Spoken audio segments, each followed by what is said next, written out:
Эгер сиз чыркыраган чындыкты, жүрөккө жакын эмоцияны уккуңуз келсе, биздин модераторго жазылыңыз. Рашид Бостоновду коргоо комитети Бишкек, Жалал-Абад шаарларында түзүлдү.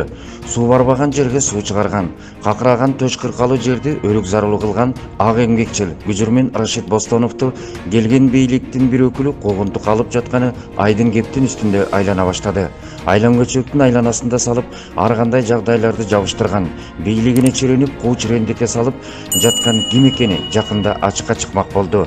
Жоктон бар кылган, Бостоновду жоготобуз дегенге чейин барып жаткандар кимдин командасы экендиги, мамлекеттик ишти кирешөлүү ишканага чыгарган Рашидке ким көрө албастык кылып жатканы бир аз күндөн кийин көзгө көрүнөрү көрүнүп калды. Жетишкендикти жөмөлөгөндөр жеңичинен сыртка чыга турган болуп калды. Ичи тарылык канчалык таар жолго салбасын, Бостоновдун колдоочулары жакында жарылган турат. Бизге жеткен маалыматка таянсак, Рашид Бостоновдун колдоочулары коомдук уюмдардан, мамлекеттик ишмерлерден, өлкөнүн аттуу баштуу атуулдардан түзүлүп, азыркы шайланган өлкө башчысына чейин кайрылганга жетишкен. Элдин нааразычылыгы чындык тайган жерден башталат. Чындыгында Рашид Бостоновго ким бут тосуп жатат? Бул чоң суроону жаратып жаткан мезгил. Колдоочулардын кебинде кимдир бирөөлөр көрө албай, көрө албастыкка жатканы айтылып келүүдө. Учурда Рашид Бостонов жетектеген Кошкар Ата шаарындагы Кыргыз нефтегаз ишканасынын жыртык тешигине чейин текшерип жатыптыр. Ал жерде Бостоновдун үстүнөн кылмыш ишин табасыңар деген үстөмдүк, өкүмчүлдүк буйрутмалар жакында ачыкка чыгат деген күбүр-шыбыр кептер пайда болууда. Денесин саткан, позициясы жок сойкулар алдыга оозуп чыкты. Маалымат булактарды булалантып буламык кылганына караганда, кылгылыкты кылган сойку кыздардын соңку жоруктары Орто Азия өлкөлөрүнүн арасынан биринчи орунга чыгышыптыр. Кыргыздын сойкулары дүйнө жүзүн кыдырып кетти. Күндөн күнгө сойкулардын саны өсүп барат. Кыргызстанда жумуш орундуктары жок болгондуктан сойкулук кызмат көрсөтүү өнөкөтүнө айланып баратат.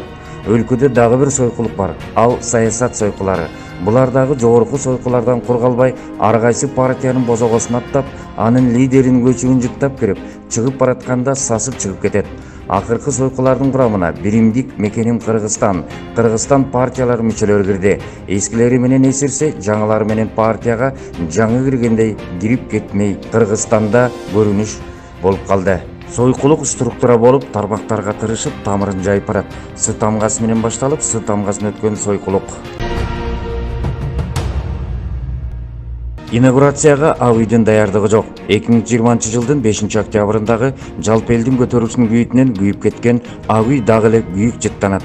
Жине албай кабинеттердеги сынган мебелдер, темирден жасалган сейфтер, сынык айнектер биринчи кабаттын күнбатыш жагында чачылып үйүлүп турат.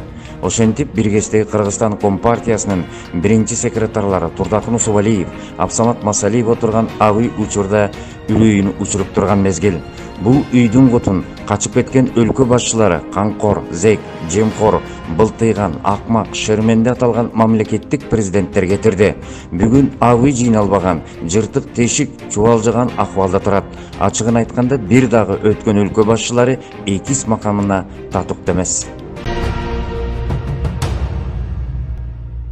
Теперь с января месяца я думаю, каждый месяц по 3 миллиарда будем собирать. Не 2 месяца 3 миллиарда. Теперь каждый месяц по 3 миллиарда будем собирать. Пока у чиновников, у коррупционеров не закончатся деньги. Так? Пока у них не закончатся деньги. Пока они не будут жить по средствам, по полученным зарплатам, по заработанным деньгам. Так? И теперь лишних вот этих, не только у бандитов, у преступников не должны, они ездят на хороших машинах. И чиновник не должен ездить на хороших машинах. Эгер сиз чыркыраган чындыкты, жүрөккө жакын эмоцияны уккуңуз келсе, биздин модераторго жазылыңыз.